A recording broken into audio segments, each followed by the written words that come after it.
We are living in the age of technological development. Until a few years ago, people did not think about the consequences that could happen after creating something new using dangerous materials for the environment. Our biggest challenge is the fight against climate change.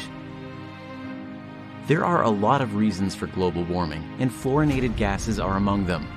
The main goal is the reduction of F-gases, which have a global warming impact tens of thousands of times higher than carbon dioxide.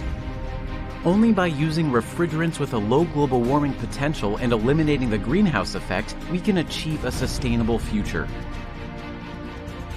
Mirai produces the most ecological refrigeration systems that use nothing but air. Why do it any other way if we can do it better and harmlessly?